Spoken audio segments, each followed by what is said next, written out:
the most money that I ever made in a night was like 1,500. Whoa. So I mean, like, guys. Yeah. I don't know. I'm rethinking my career here. Man. Do we have? I'm just kidding, guys. 1,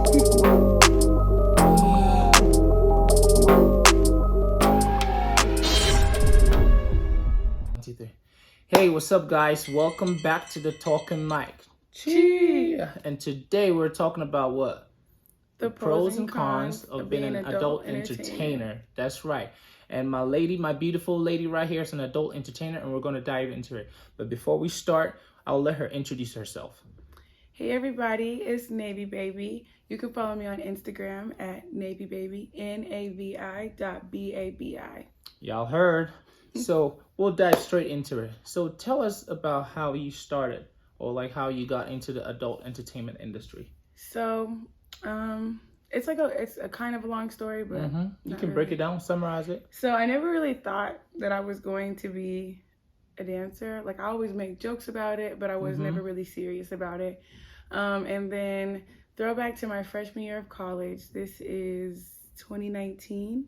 Okay. I'm at CSU, and it's just like a big culture shock. I was trying to learn how to make friends. I was in a different environment. I was by myself. I was away from my parents.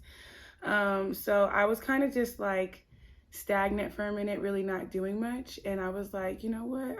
It was when the Summer Walker album came out, called Over It. Okay. And that was my favorite album at the time. Okay. And she was like a dancer, and she would post her little dancing videos. Okay. And I was like, okay, I like that. So you would say that's where it peaked for you, like, oh, I really want to do this. Yeah, I just was vibing with the music, and I was like, I definitely would enjoy like dancing to this type of music. Okay. So yeah, I researched some pole fitness clubs, and I found one. It was literally 5 minutes away from campus. So I reached out to them, and I just figured out what classes they had, and they had this thing called $5 Fridays, which was literally amazing because it's like only $5 for like a full hour class of pole dancing. Oh, okay. So I started just doing that for a couple months. Okay. I did the $5 Fridays, and then eventually I signed up for classes.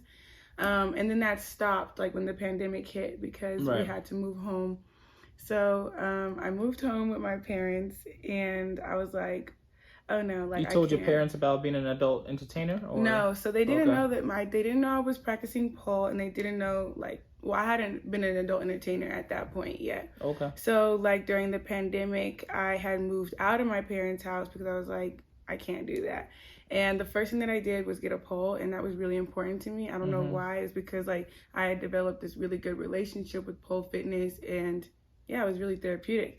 So I got my first apartment with a couple of my friends, and I got my first pole, and I would practice on it every day, and it was just something that I would just partake in every day. I guess fast forward to I got a new roommate. Okay. And she's a dancer. She goes by Miss Vixen, and that's my baby because she put me on a lot. So she was like starting dancing when we had first like became friends, and I was just like, like I was in the middle of two jobs. I was like babysitting and delivering pizzas. Okay. So yeah. So that's kind of how it started. Yeah, so ultimately, that's briefly how it started. Huh? Yeah. So then I got fired from both of my jobs, and I was like, like I think that this is it. This is my opportunity to dive into this career. So I did. That's awesome. That's a really interesting story. Yeah. So being an adult dancer, what would you say are or just tell us about your experience, some of maybe the bad experiences you've been exposed to, or either good. Like, just tell us about, a time that maybe a customer did something that was way off the table, or Yeah, so like, I guess most of the experiences that I've had are like racially motivated, and I think that I just think that's because of the location of where I'm dancing at. Like Colorado is a very white state, and strip clubs is a different environment than what most people would think. So I guess I met a lot of racist men. I've heard a lot of racist things. I've been called colored, and a lot of people like to they think they're complimenting me by telling me I've had black girlfriends, or Mm-hmm. I've never been with a black girl before. I want Okay. to try a piece of black pussy. Oh wow. Like Okay. I get a lot of weird stuff like that. Okay. I think like the worst thing that somebody has said or done was, I was talking to this guy, Mm-hmm. and he was like just overly obsessed with the fact that I was a black girl and I was a dancer. And he was Oh, like okay. getting really touchy feely. And he said like some joke, like he said it was not funny, but it was a joke to him. But he was like, Mm-hmm. "You better stop it before I rape you." Like Ooh. just like crazy weird stuff like that. So yeah. Okay. Well, it sounds like you probably have a lot of stories, but probably all will not fit on this video right here. Yeah, definitely So not. has that changed your perception about maybe men in general, or opened your eyes to certain things that maybe regular girls are not exposed to or have not seen? Yeah, I just feel like it just makes me a lot more aware of like what's going on in life, in a Mm-hmm. sense, just because like you run across every different type of man in the strip club. They don't background check anybody. Mm-hmm. So you may meet people who are mentally ill and their only access to like fulfilling their sexual desires going to a strip club, but they may have some really crazy record or Mm-hmm. something like that. But yeah, I've seen married men come in there, Mm-hmm. like, Oh, married watch men out. fighting with their wives, so it definitely opens my mind a lot more to like the possibilities, people's desires, like people's kinks, like a Yeah, different kind of life. that's very interesting. So Hmm. talk about the money. The How money. how in a, let's say, what was the bank day for you? Like, yo, today I made like a lot of money. What was that day for you? So it's funny because I was going through it with my family, and it was the last day. It was the last day I was supposed to dance. Like Mm-hmm. my family gave me like a 30-day probation, like you need to stop dancing. And it was the Oh, okay. last day that I was gonna dance, and I had made the most money. And I'm still very much a baby stripper, so I know it's not Okay. necessarily like the most, but the most money that I ever made in a night was like 1,500. Whoa. So I mean, like, Guys, yeah. I don't know. I'm rethinking my career here, man. Do we have? I'm just kidding, guys. But wow, 1,500 Mhm. in a day. Mhm. What are we doing? Yeah. Okay. Mhm. Okay. So I'm guessing that's a pro. So cons, we've talked about that. Talk about relationships or dating. Has that been harder for you or easier for you? Like if you're talking to a guy and you tell him you're a dancer or an adult entertainer, Mhm. what are some of the responses you get? Is that yeah? It's very mixed. I feel like I haven't come across somebody being directly turned off with the fact that I'm a Mm-hmm. dancer. I feel like it definitely shows up in relationships and dating, Mm-hmm. like over time.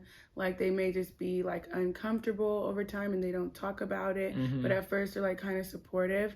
But yeah, I feel like, yeah, I've had struggle just finding the right people to really Mm-hmm. support me in my career, because most men don't want to hear about their girlfriends at work Mm-hmm. getting touched up or felt up, Mm-hmm. Mm-hmm. because it Yep. might make them mad, or Mm-hmm. they just don't want to hear that. So it's kind of hard to like have like somebody you can confide in or find that in, like, I guess, see. in this profession. So talk about that. Are you single?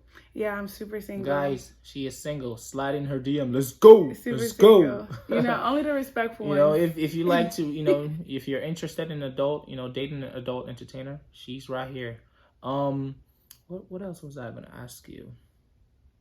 So I think that should be it, right? Do you have any questions and concerns, observations you want to add before we head on out? I guess. And one more. Hold on. Okay. Are you submissive? Am I submissive? Or in your relationship, your past or present ones, do you think that you can categorize yourself as a submissive partner? I am a submissive partner when I feel like all of my needs are taken care of. Like, okay, so it's kind of dependent on the person. Depends. But for the most part, I'm a very submissive person when it comes to like the people I'm involved She with. is submissive. Woo, slide in her DM. Cool. Okay, that's exciting. And okay, I think that's it. That's that, right? Yeah. That's that, guys. We hope you enjoy this content. And before we head on out, if you like this content, what do? You subscribe, you hit the like button, and hit the notification button. And guys, we'll see you next time. Peace out, y'all. Ready? Hey, what's up, guys? Welcome back to the Talking Mic. Chee. You forgot that part. Okay, I'm focused. I want to put some chapstick on my lips. I don't want to have chappy lips. You know, like trying to fix mine.